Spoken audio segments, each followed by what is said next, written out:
Primary Care is an innovative, alternative path to insurance-driven healthcare.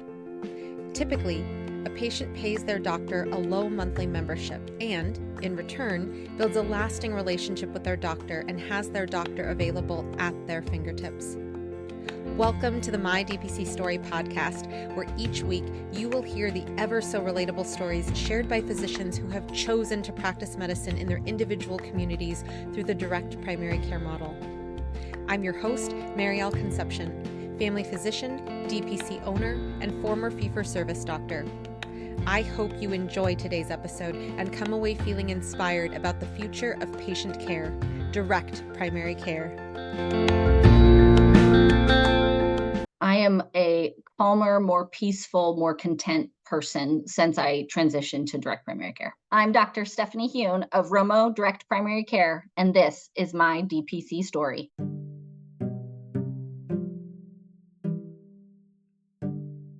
Dr. Stephanie Huhn attended Lindenwood University in St. Charles, Missouri, where she graduated with a BS in chemistry. She then went on to earn her osteopathic medical degree at KCOM Kirksville College of Osteopathic Medicine of A.T. Still University. She decided to transition from traditional practice and enter direct primary care to give her more time to spend with patients and to provide the type of care patients deserve. Throughout her time in traditional primary care, she witnessed the limitations that insurance and fee-for-service healthcare placed on patients and their health. By directly partnering with patients, she can provide extended appointment times, minimal wait times, and flexible scheduling so that you can see her within 1 to 2 business days, either in person or online. Dr. Huhn collaborates with her patients to ensure they get the quality care they deserve at the best possible price. Welcome to the podcast, Dr. Huhn. Hi, Marielle. I'm so glad to be here. I'm so excited to be on your podcast. I've listened lots of times, so I'm just great to share my story. Well, I'm so excited for you to be here.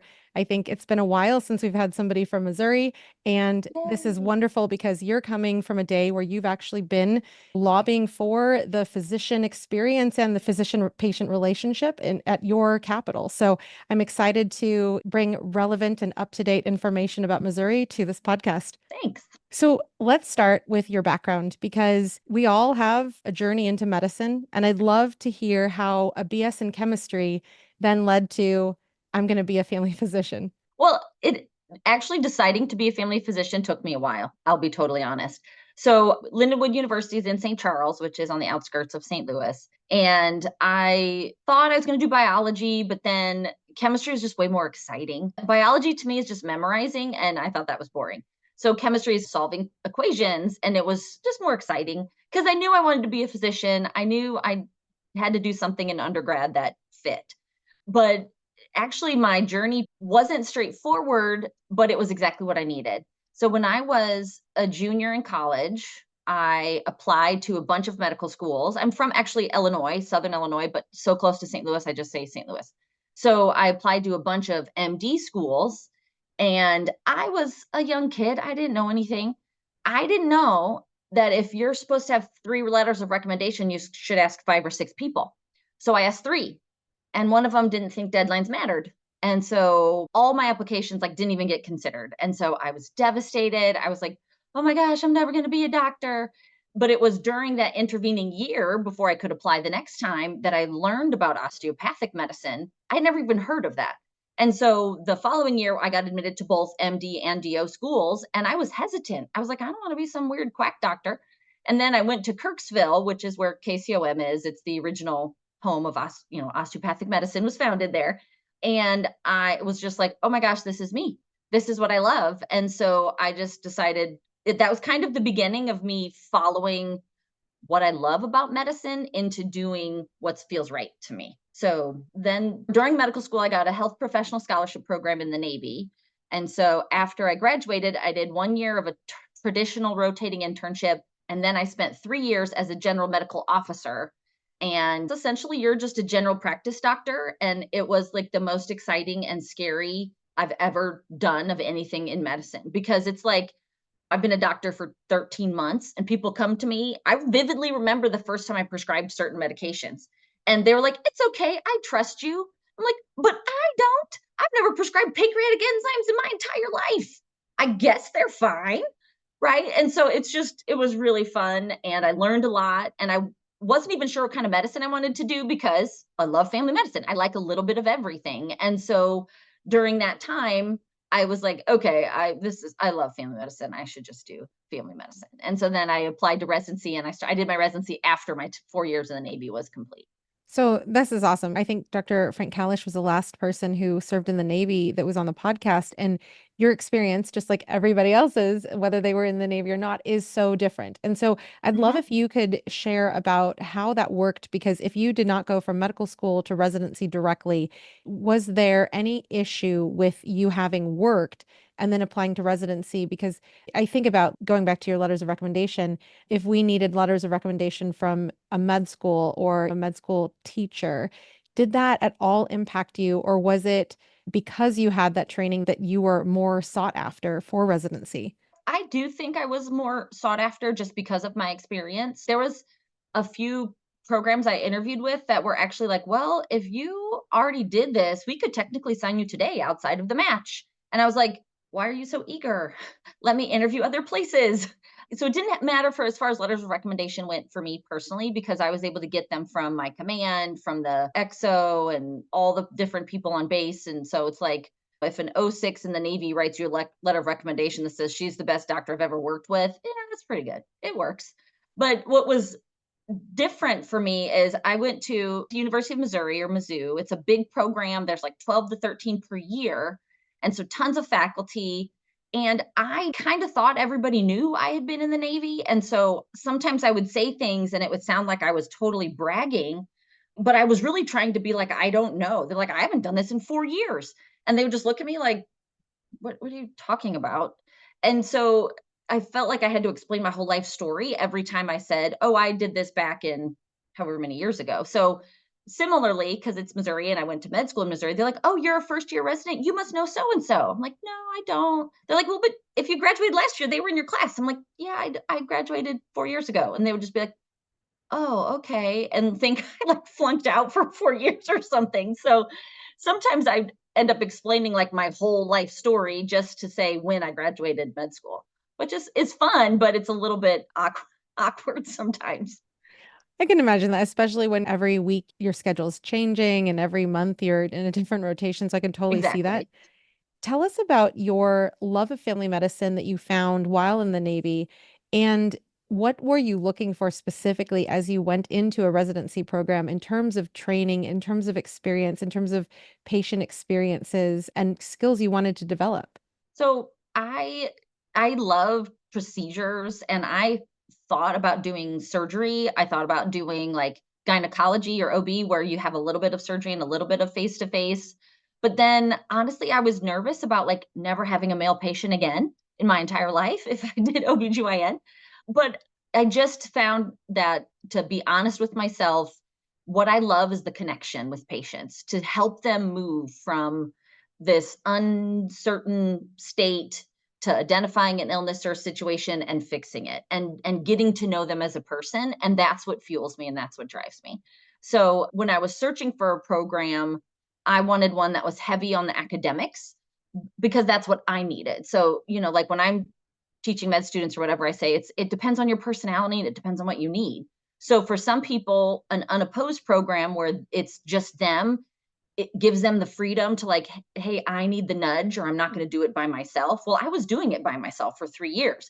I don't need that. I need, okay, well, how would you do this? And what's the next structure and how? And so that's what I wanted out of a program. They were willing to work with me with some of my credit for my intern year. And I took some additional master's classes, like on teaching and education and research and stuff. I didn't finish the research project to actually get my master's degree, but I still really enjoyed the stuff I learned at that time. So, Awesome. And I'm sure you still impacted patients in the way that only you could. So for me, that's a very small footnote, and you're yeah. making such a big impact now. So let me ask here, because there's a very big conversation about value-based care, and there's a lot of people in the institutions that lump us in with hmm value-based care.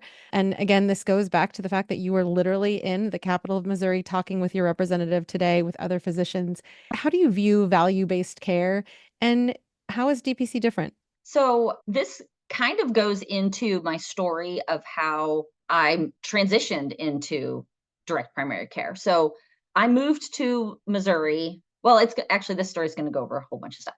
So I worked in Jefferson City. Actually, I worked in Jeff City for 5 years after residency. And then my husband got a job in Texas and I was getting burnt out. I was half-time assistant program director for the residency program there and half-time in clinic, but really it was 75% time in two jobs and I was getting burnt out. And so we were like, let's do this. And we moved to Texas. We never found steam. My kids didn't like it. We are just kind of like, eh. And then in 2020, like a lot of people, we kind of reevaluated our priorities and we were just like, what are we doing? We love Missouri. Let's move back. And so I searched all over and ended up here in Rolla. A fellow doc I went to residency with actually practices here. And so I was like, you like where you work, right? And so when I first started with that hospital system, they had just implemented a value-based care reimbursement for primary care. So you were paid based on the metrics. You know, we all know how to game the metrics. The metrics as a percentage based on the number of patients enrolled and assigned to you, which was awesome for quality. And it was difficult because there was no RVU component to it. So for a period of time, I was the only person within like 2 hours on either side doing IUDs or Nexplanons. And so if I did an Nexplanon for my partner's patients, I got zero reimbursement for that. And part of what fuels burnout is consistent choices that are dichotomous. So it's like, if I take 5 more minutes with this patient, I'm running behind. Or if I do the right thing and put in an Nexplanon in my partner's 15-year-old patient who's been in and out 3 or 4 times, that doesn't reimburse me, but that's the right thing. And so these constant opposing forces, I feel like in family medicine, we're all used to that. Like you get comfortable with it and you just do.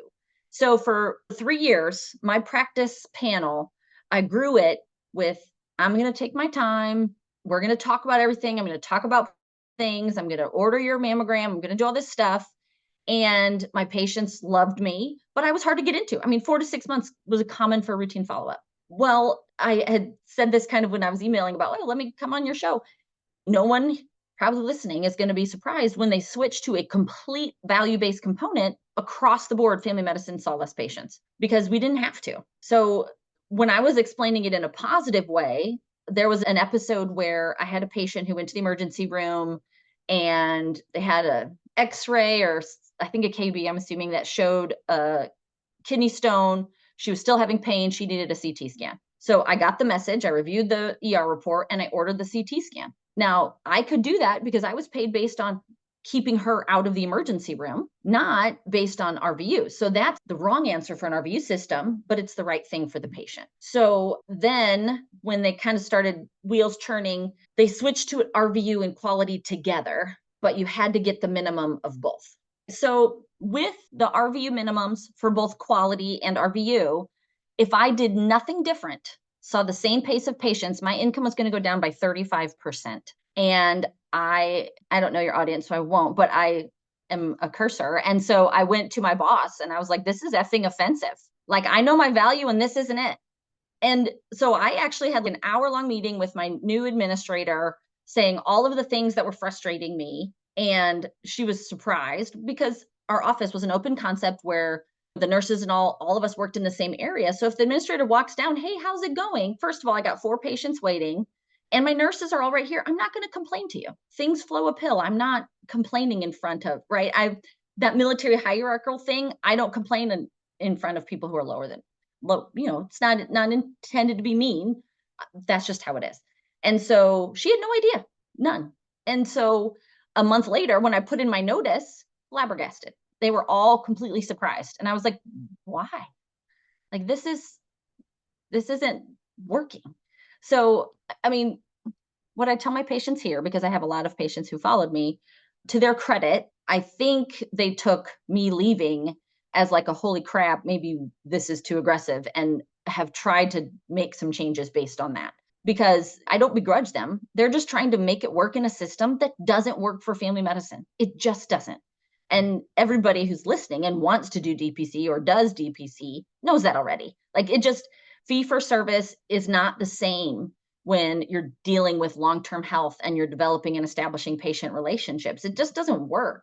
And so I had thought about doing direct primary care for a long time. And I was finally like, I'm doing this. This is the sign I needed, right? That's why I started with that story of not getting into med school the first time. I thought this was a huge blow, but really it was God just being like, nope, here's what you need to be doing next. And so I opened almost exactly 6 months ago in September. So I quit. Oh, so this is just me kind of being petty, but it's funny. The proposed changes for work RVUs was going to take effect July 1st, and my last day of work was June 30th. So I was like, okay, thanks. So I quit work June 30th of last year and I opened my practice in September of 2024. And so I'm coming up on my 6 month mark. I've got 100 patients. Woo! So I'm really excited and it's going great. And my patients love it. It's been a really good process so far. You absolutely deserve that. Congratulations. That is 100 patients who absolutely recognize and invest in your value as a physician. Mm-hmm. And that is incredible because you, just like me, are very rural. And so for your practice to have gone from 0 to 100 patients and for you to have escaped that system by one day, I'm like high-fiving you through this computer, man, because that is Right. amazing. That is so I mean, I literally wanted to have a mic drop there. End of podcast done. No more needed. Part two later on, because a lot of people do not understand the difference between value-based care and direct primary care. Mm-hmm. Yes, we do have value-based care, but our value-based care is based on different values and not working for a person who says, oh, well, I don't even know what that even means. That was your experience, but I get paid to be an administrator here at this facility. So it's so interesting. And I want to ask here because as you have just come from the Capitol, what types of things did you hear from your colleagues, or what types of things did you educate your colleagues about and your representatives potentially about what it means to have high quality access to a physician as a constituent in any region of Missouri? So, what was going on today, it's called Physician Advocacy Day. So, there was actually a family medicine advocacy day like 2 weeks ago, and I just couldn't make it work with my schedule. But it was a joint effort with the MSMA, some of the Missouri State Medical Association, and MAOPS, Missouri Association of Osteopathic Physicians and Surgeons. And so we got together and had breakfast and coffee and talked about all of the reasons that we're here today and then dispersed to the Capitol to just chat with whoever we could find. And so it was really great to see multiple different specialties all aligned on like physicians need to step up and do something for ourselves. So interestingly, my husband came with me just for fun. I mean, it's a 2 hour drive. Why not? And he was like, it's kind of weird to me considering how many doctors there are in Missouri. There's really not that many people here. And I said, I know that's why we're trying to make it such a big presence. And we were all wearing our white coats since we had the students were walking around the Capitol. I just think most doctors don't have time to get involved. We have put the patient at the front of our lives, right? We're sacrificing our time with our family. We're sacrificing our life. Like, I mean, how many people ate lunch during a daily basis? Hardly any. They're shoving food in when they can. And so to think that in DPC now I have the flexibility to actually advocate for my specialty and for my career, it's a blessing and it's a difference. And so what I really was heartened by is most of the physicians I talked to when I said, "Oh, I just opened a DPC practice," all excited. Everybody was like, "Oh my gosh, that's so amazing. We need more of those." Nobody asked me, "What does it mean? What are you doing?" All the medical professionals completely understood. And so then I had to explain to some non medical people this is what direct primary care is. I'd take insurance out of it. It's just me and the patient. And everybody has, I think, experienced this in their own time. It's like, oh, wow, that sounds really cool. I hope it's working. So in my area, so I'm in Rolla, Missouri. We're about 2 hours from St. Louis. I guess we're about an hour and a half from Jess City. I'm the first direct primary care in the area. So the closest is 90 miles from me. And so being the first in the area has its pros and cons. So on one hand, it's great because I can kind of just do what I want to do. But on the other hand, I'm educating the entire community on this is what it means to do direct primary care. And in doing that, I've had a lot of these conversations. And it's really funny to me the variation of reception. So I've had some patients who I almost didn't tell people this because I thought it was HIPAA, but then I'm like, wait a second, she didn't join my practice. She called some lady, I don't even know her. I blocked her on Facebook after that, by the way. felt really good about it. She called and left a message and said, I don't know what you're doing. Concierge medicine isn't going to work here. My daughter lives in California. It's all the rage there. I hope you go out of business. And hung the phone. I was like, well, I'm glad I missed that call. But then I've had other people who are like, wait, that's all you're charging? Are you going to stay in business? Like, I'm not going to need to find a new doctor in 2 years, am I? So it's so amazing to me the variation that people have. Most of my patients, obviously, they see the value. And so they're like, oh, that's it. Yeah, great. Sign me up. Let's do this. I had a few patients just actually last week who found me from my hospital based clinic because the hospital did not tell people at all where I was. Like they were trained to say, oh, I'm not sure. I guess she moved. And so one of my patients just, I mean, they walked down the hall and we hugged, and I was so glad they decided to see me. And they're on Medicaid. Like these aren't wealthy to do people. These are hardworking folks who haven't been able to find a doc that they could connect with since I left the system. And so that kind of thing is really rewarding. And it makes me know I'm doing the right thing and I'm on the right path. So I'm just going to throw this out there for Dr. Huhn as well as any listener. If you're a physician who has a copy of what the corporation sent out about you, if they did even give you the courtesy of that, send it to support@mydpcstory.com. That's SUPPORT@mydpcstory.com. Because yes, we will black out identifying information, but I would love to see a wall of these because it's just so laughable. The things like I retired, according to my letter. My husband was just moving on. Like it was just a factual letter, not I'm sorry. And the person who signed my husband's letter is the one who bought a Tesla soon after that, after she got her magical raise. So if you're out there and you have a letter, definitely like open invitation, send a copy to that email because it is so unreal how we do not matter. And you have now transitioned to a practice where you do matter. Yes, Mhm. be well to that lady, be well. But when it comes to you educating a rural community about your way of practicing, I'm wondering if you can even take us a step back because what is the access like? Like people on this podcast have heard, where am I in relation to the nearest trauma 2 center, et cetera. But give us a geographical sense because Kansas City absolutely is going to have services. The capital Mhm. is going to have services. But how do people access care typically and what access do they have to APPs, to physicians? Give us a picture about your geographic area. So Rolla is a town of about 25 to 30,000.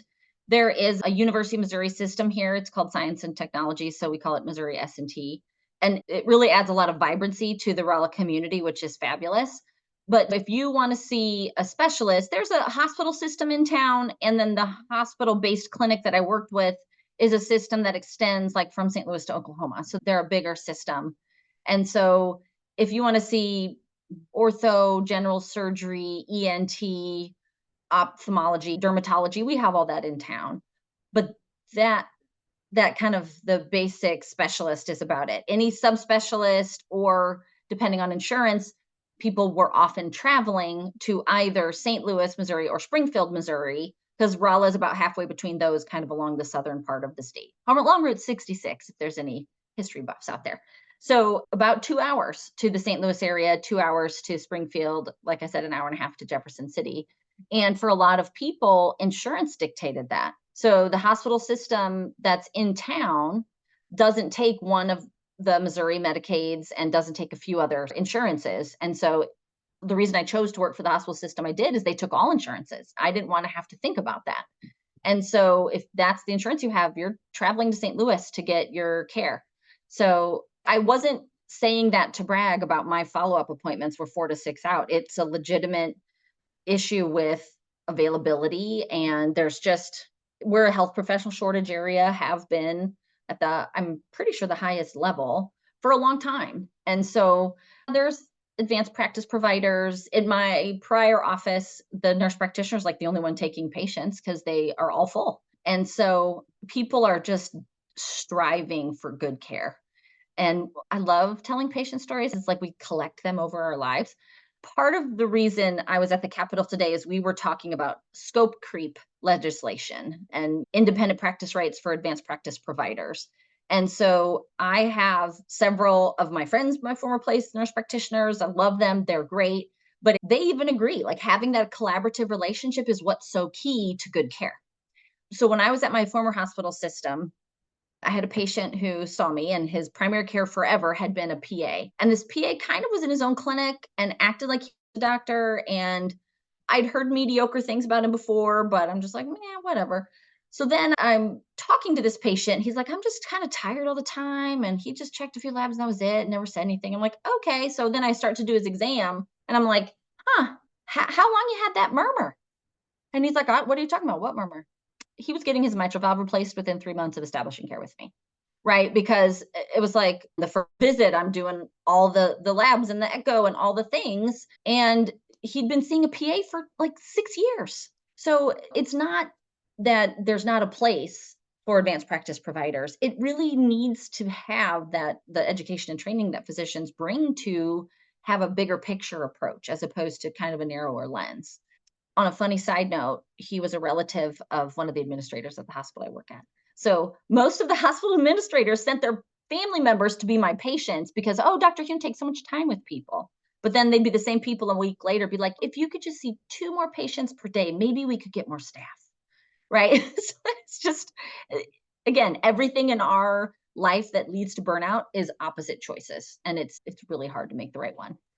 It's so crazy because ironically, I got a fax this morning from the dermatologist in the next county over who said, we're no longer taking patients. I'll only take you if you have a skin cancer already diagnosed. Here's the name of a family nurse practitioner in the county that he was also in. You send your patients there for dermatology visits. I'm like, it's real. It's so real. And I think that is also so relatable to so many people who have gone through and who recall their own patient stories over time. So I think that that's wonderful that you have the time to advocate for your Mhm. profession, which all of us in DPC have the ability to carve out our schedules the way we need them to so that we can do the things that we need to do in our lives, which includes advocating for our specialties. So I love that. When June 31st rolled around and you were like, I'm gone, people, at what point did you start planning for your DPC? Because to have gone 6 months and to have already accepted 100 patients, I'm wondering what was the planning like specifically for your DPC to be able to get to this place? So the announcement for the different pay structure had been ongoing for some time. So I knew this was coming. I think I put in my notice in February and I actually started looking at several different business models because I'll be honest, I know I wanted to do my own practice. It was hard to give up all the knowledge I have about insurance. It's like I bill great. I know all these extra codes for extra time and the modifiers. And so it was almost like I had to grieve over the loss of that knowledge that would now be inconsequential because I thought about opening my own practice that did accept insurance. But the concierge model that takes insurance and then also bills people, that I don't know that that would fly as well in a rural area. Just it's geared more towards the affluent. So I just decided to go with DPC in general. So I looked at a couple different ways of doing that. And I ended up going with a company where you pay one fee, flat fee, and they help you launch your business. And so, how I always explain this to folks is I know I'm smart enough that I could probably figure out how to make a website, but I don't want to. And I was also still working, right? So this started in February, and then I kind of started working with them in about April because my time is not best used learning how to do software, learning how to do social media. It's best used seeing patients. And so I liked their approach and the fact that it was more of a flat fee as opposed to some of the other businesses that focus on direct primary care. They would take a percentage of my revenue. And I'm like, yeah, but I'm the one seeing the patients. I don't like that model. So they had a lot of processes in place and helped me with checklists and getting things up and running and off the ground. So one of the questions we had discussed before getting started is like, financially, how did I do this? So my prior hospital system is a nonprofit. So one of my retirement plans, you have to cash out if you're not going to work for another nonprofit. And so instead of taking a business loan, I just used that as my nest egg and been whittling that down less quickly over the last 6 months as I'm really close to breaking even and I'm really excited about that. And so that's kind of where I am as far as the planning goes. But my mental planning started in February. Logistics planning really started in April. I opened in September, and now here we are, March, almost a year later. So, And almost 6 months into the business, and yep, you're about to yep, break even. So that's yes, I'm so fantastic, excited. as you should be. And Tell us about your first patients, because you said that your patients did follow you, but Yeah. what was it like for those first handful of patients who were Oh, like, it "Oh, was it was joyful because these were my loyal patients. So I use a charting system and they have billing software built in. And so one of my my first group was a family who saw me at my hospital system and didn't have insurance, self-employed, and just paid the cash price to see me. And so they were the first ones. As soon as they saw it on Facebook, they signed up. And then another patient of mine who, like, do you ever have those patients where, if it wasn't a patient doctor relationship, you would totally be friends, right? yeah." And so when I saw her for the first time, she's like, I was so pissed. I was invoice number 4. I wanted to be the first one. I cannot believe you signed up somebody before me. I was like, it was a family of 3, if that makes you feel any better. She goes, okay, it does a little.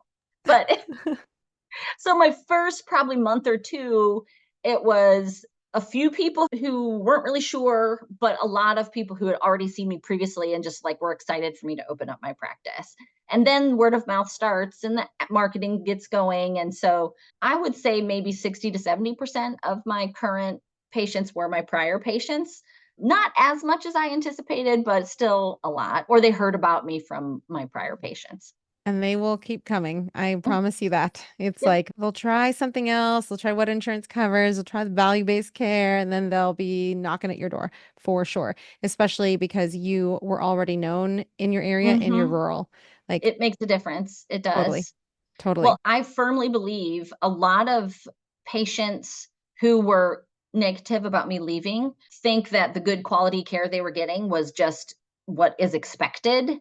And they're going to realize 6 to 12 months later that it's because I was going above and beyond. And I was working till 8 p.m. if my husband was home to pick up the kids from school, because there's just so much charting. And so, everybody who's listening, if they've done that big value based care or they've done our view based system, you're not looking at every ER report for your patients. You're clicking select all and deleting.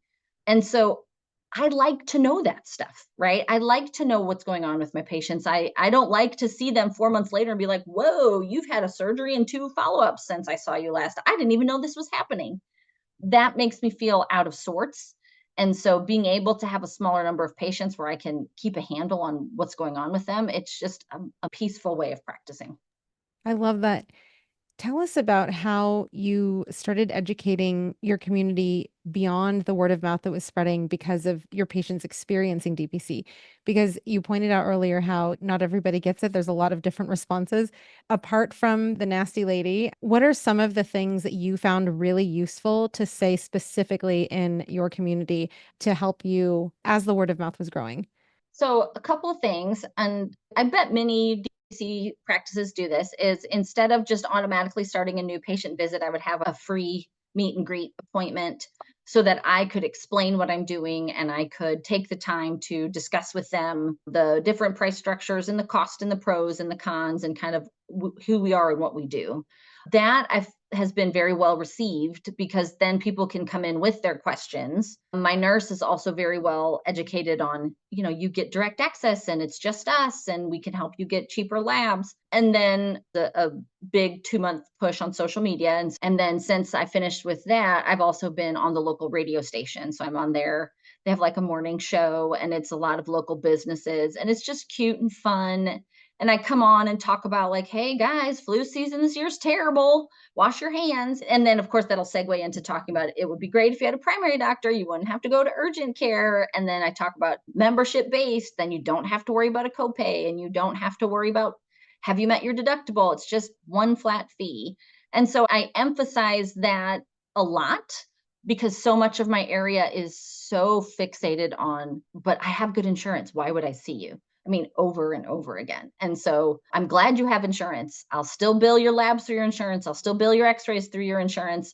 But I always say your monthly fee covers everything I can do for you as a physician. If I can do it, it's covered. So you don't have to go all over creation to get a bunch of stuff done. If I feel comfortable with it, it's going to be something that's part of the membership. And that's I think really clicked the light bulb for a lot of people. That's great. And I just came from interviewing some DPC patients, and commonly the comment was, you just don't really get it until you get it. And then it's like, how could I not have had this until now? I love that that works for you. We got to figure out a way to, to share this with other people in words that they will understand. So I think that by you doing what you're doing, just taking care of your patients, as you have already shared, you're almost breaking even 6 months in with 100 patients already, and the word of mouth is spreading because only people in your area of rural Missouri are going to understand and buy in as fast as they are Mm-hmm. because of hearing other DPC patients in your area of Missouri. So I love that. Exactly. Yeah. Now, tell us about your typical week and your typical day, because when you had the like, can you just see two more patients on the table to peace out and doing it my own way? Right. What does life look like now? So I went out of town 2 weeks ago, and it was kind of unexpected. I had needed to reschedule a couple days, but then we'd also had a snow day because it was terrible weather. And so then the following week, I was really busy and I saw 8 patients in a day. And it was awesome because it was all follow up patients. It was people I already knew. So it wasn't the long intake appointment, but I spent an hour with each patient. And a lot of my patients, even if they saw me before, there's just so much about me they didn't know because I didn't take the time to talk about me, right? Like they were my patients for 4 years and like, I didn't know you were in the Navy. It's like, yeah, I know. I didn't have an office. So I didn't have my thing on the wall that has the poster of it. And so it just was really very rewarding that my busy days are half or less of what I was doing on normal days in a fee for service model. Love that. Talk to us about other surprises, good or bad, that you've experienced already in the first 6 months, because there's a lot of things that we don't even see as much as we prepare, as much as we talk to Mhm. other people. What are some examples at your DPC?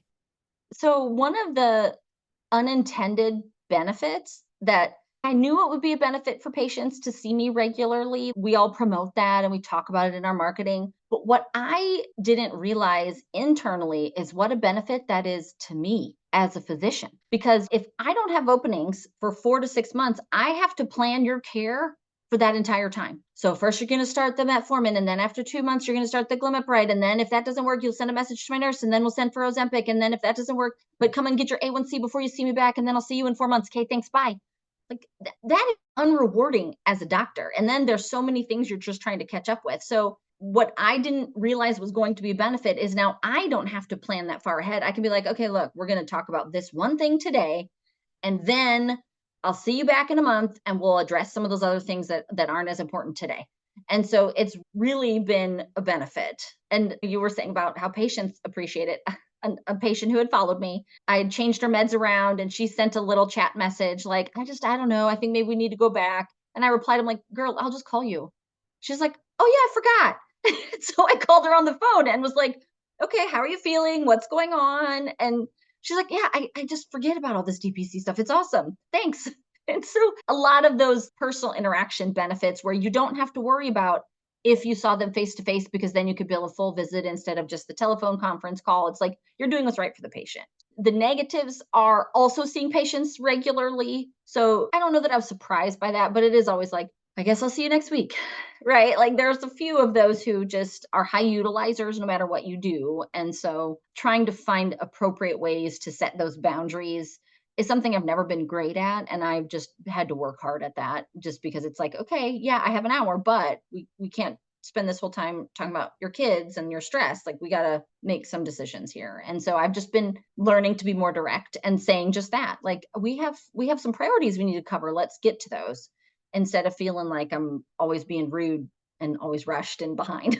And I think that those are coming from the words of a person who's 6 months into DPC. And what I definitely would say that all of us who have gone 7 months, 8 months, 16 months, whatever it is, I definitely encourage people to lean into that feeling of like, hey, I might not be like boundaries, and establishing and honoring those boundaries might not be the natural strong suit for some of us, but leaning into that just as you've done makes it easier to deal with those Mm-hmm. situations in going forward.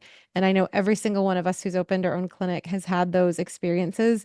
And it's really awesome to be able to then, like you will in 3 years, in 5 years, and 10 years from now, be able to look back and tell a person who hasn't yet heard your podcast, hey, something like that happened to me. Boundaries are a thing that you need to have in your practice as a business owner. Mm-hmm. Mm-hmm. Yep, I Love agree. that.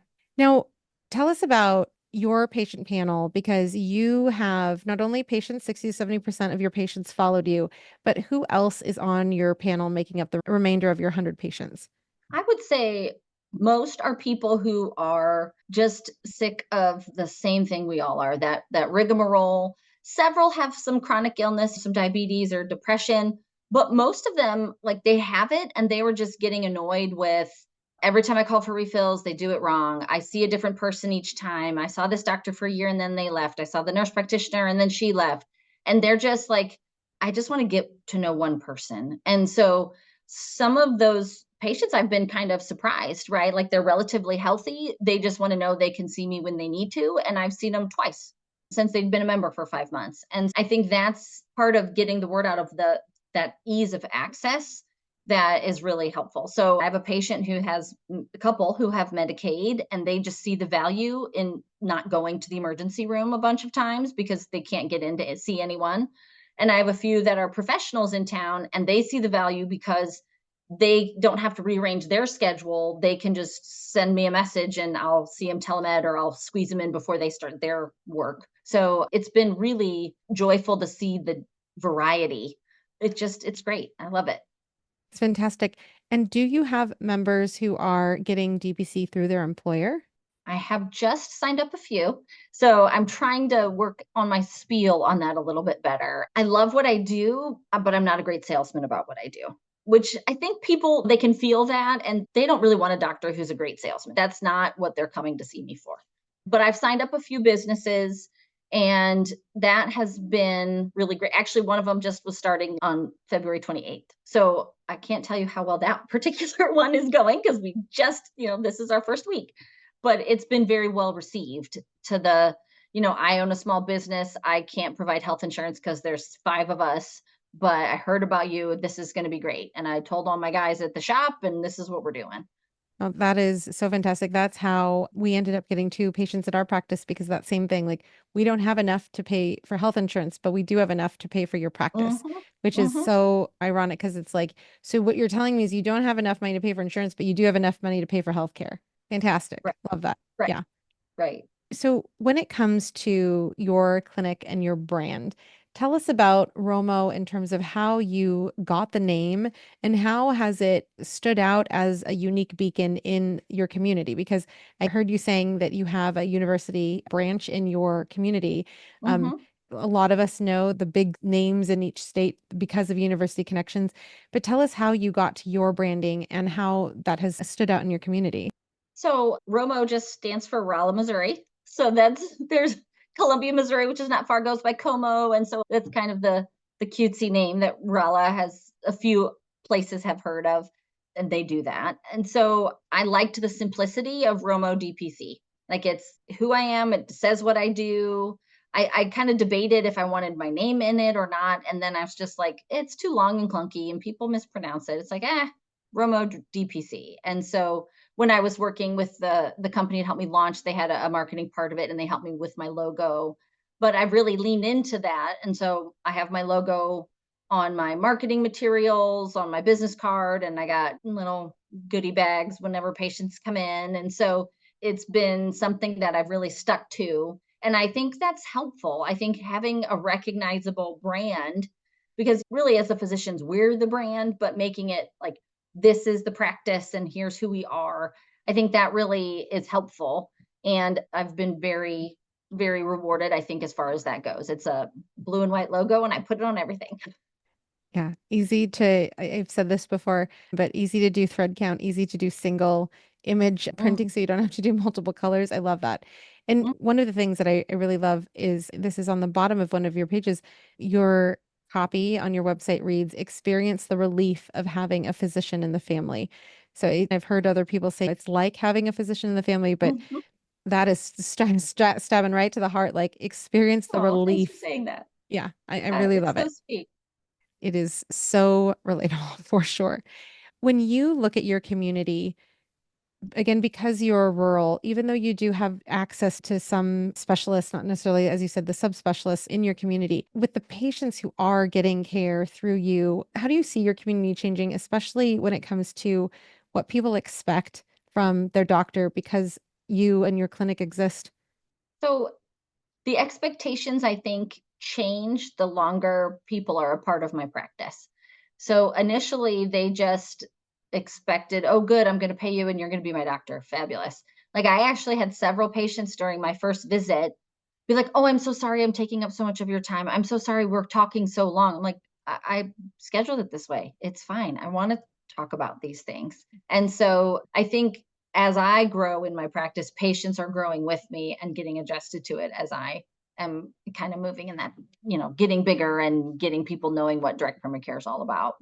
And looking to your next 6 months, what are some things that you're really excited about to bring to your clinic and your patients? Actually, I wasn't even sure if I was going to end up talking about this, but I had a psychiatric nurse practitioner approach me because she wants to do non insurance based practice as well and take time with patients and really spend time to help them and also do IV ketamine therapy for severe PTSD or severe depression. And so she approached me and we decided to just be kind of like two LLCs who exist next to each other, as opposed to her working for me. So I'm still her collaborator. She's going to work in the same building as me, but bringing an option in town for cash based psychiatric care, because currently there's only one system in town and it's a big, like it's all over the Midwest system, and they do a great job. But the challenge is, I actually had a lot of patients at my hospital job who worked for them. And it's like, well, I can't go see a counselor because they're my coworkers, and the next closest one is an hour and a half away. And so it's just really great. We're also not that far from Fort Leonard Wood, which is a large Army installation here in central Missouri. And so she's already been in talks with their health and wellness section about doing IV ketamine therapy for people with PTSD from the base. So it's just really exciting to have that as an option. I'm not sure if your listeners are familiar with that. I wasn't either, and I was kind of hard on her about it. I'm like, okay, I want some of the data. We're not just going to do some random stuff that sounds good. But the data is really the best when it's used with intensive psychotherapy together. And so low dose, you do it IV so you can turn it off and on. You're not just like doing it IM, and it increases neuroplasticity. And then that psychotherapy the next day is what helps finally break patients out of either the severe refractory depression or some of the severe PTSD symptoms. So it's really life changing for a lot of folks. And I believe Dr. Picascio in Texas also mentioned that he was doing it in his interview. So definitely, if people have questions, you have an example from Missouri and an example from Texas that you can reach out and talk to them about their experiences. So that's awesome. When it comes to your nurse, tell us about the story of how your nurse joined you at your practice, because I wonder if she came from where you worked before or if you had known her before. Nope, she came from my former employer. And honestly, it was a blessing for her too. So she's an MA, and they had switched to having all LPNs. And if you were an MA, you had to go through certification program. And so they had talked, oh, we're going to make you the lead MA. You're going to do this. Oh, the training got canceled. Never mind. It'll be 6 months. So she never got more responsibility. She never got a raise. And she was in a back office doing prior authorizations all day. That was all she did, was talk on the phone to patients and talk on the phone to insurance companies. But prior to moving to Missouri, she was an EMT. She worked in the ER. She worked at a urology office. She helped with procedures. So she was a phlebotomist. So could you imagine, you have all these skills and you're stuck talking to insurance companies all day? And so I approached her and I was like, Cheryl, girl, seriously, why don't you come work with me? And it's amazing. So that whole like work to the top of your license, she's getting to do that, right? She's drawing labs on patients. I have patients on GLP-1 therapy. They don't want to do their own injections, so she does it every week for them. And just she's talking on the phone, she's reviewing labs, she's drawing blood, and then we ship the tubes to Quest. It's using her full scope. And I mean, I don't want to speak for her, but I think she's just much happier and content with this job compared to what she was doing before. And so it was a leap of faith to hire somebody before I had the patient panel to support it. But, knowing what I wanted, and I don't want to do prior auths. I don't want to have to do some of that clerical work. I don't want to scan stuff. I don't want to fax stuff. I know that's not as lean as a lot of DPCs are at startup, but I had faith that I would get there and that investment in having her with me from the beginning was going to be worth it. And so far, I'm pretty sure that's how it's going to work out. Awesome. So a few rapid fire questions for you, and then we'll go on. What's one of the weirdest or funniest things that a patient's ever said to you? As I've grown in my career as a physician, I have gotten more open with my patients where instead of being this like reserved, I'm, perfect Lieutenant Huhn, I'm very calm and this is everything is great. I'm more real. And so, excuse me if you have to bleep my coming up stuff. So I had a patient one time who spent like the whole first 5 minutes, look at my new amazing tattoo. It's so awesome. I just got it. This ink and like a whole sleeve. And so then I was like, oh, that's great. What have your blood sugars been? And he's like, oh, I can't afford the test strips. I was like, well, that's bullshit. That tattoo costs like $300. Don't even get me started. Next time I see you, bring me some numbers. And so I said that kind of without thinking because I was used to sailors, right? I was used to the Navy guys. I could be like, yeah, I'm calling you out. And that guy like wrote a letter to the hospital I was working with at the time for Doctor's Day saying I was the best doctor he ever had. Nobody ever like helped him like I did. And I think it's just talking to people like they're real. And so just a lot of kind of funny things, funny things like that. Love that. And what do you consider is your superpower outside of medicine? Outside of medicine, I don't think it's a superpower, but I do really enjoy, like, I have property, so we have 150 acres. So I hike or I garden. I make my own kombucha, which my family hates, but I love. So it's doing some of those home type things that really brings me joy. Love it. And if you were walking into your clinic and you had a theme song for Dr. Huhn herself, what would that theme song be? Ain't nothing gonna break my style. Nobody gonna slow me down. Oh no, I got to keep on moving. I You mean, know for you're sure. singing, you know you're singing it with her because I was for sure. So good. That So sounds good. better on the radio when you're listening to the DPC story later. We'll just pretend like I don't have a cold and don't have a scratchy throat. It's fine. Girl, I would do karaoke with you with that song any day. Let's do it, man. I love it. It's been so wonderful to hear your story. I love hearing your theme song, hearing how your patient, because if you stopped and you didn't hear the end of that story, you could have guessed like, did the patient write her up? But Uh-huh. he did not. Yeah. Yeah. Yeah. I wonder because you can already look back. You started transitioning February of last year Hmm. mentally into DPC. What would be one really big piece of advice that you would give people who are not in DPC yet, who are maybe a medical student or resident looking to the future, or an attending and one of our colleagues who is considering maybe I should leave medicine? Is there another way? What would you say to that group of people? I would coach them to really look at what do you love about medicine and find a way to do that. Right. I jokingly call it the gift of the millennials, right? Like you don't need to work your entire life doing something you hate because you feel like you should. So find what you love, find a way to make it happen. And I think that's the most concise advice I could give. Find what you love, find a way to make it happen. Beautiful. It has been so fantastic, Dr. Huhn, This has talking been to you really today. fun. Yes, I am so excited. We're going to continue the conversation over on our Patreon community. So please join us over there. We're going to be talking about how to choose an EHR and how Dr. Huhn chose an EHR that was earlier on in its existence and that experience of working with a new DPC EMR, and also more about practicing in rural America. So Dr. Huhn, thank you so much for joining us today. I'm so glad that others get to hear your DPC story. Thank you so much for having me. This was really fun. Thank you for listening to another episode of My DPC Story. If you enjoyed it, please leave a 5-star review on your favorite podcast platform. It helps others find the show. Have a question about direct primary care? Leave me a voicemail. You might hear it answered in a future episode. Follow us on socials at the handle @MyDPCStory and join DPC Didactics, our monthly deep dive into your questions and challenges. Links are at mydpcstory.com. For exclusive content you won't hear anywhere else, join our Patreon. Find the link in the show notes or search for My DPC Story on patreon.com. For DPC News on the daily, check out dpcnews.com. Until next week, this is Marielle Conception.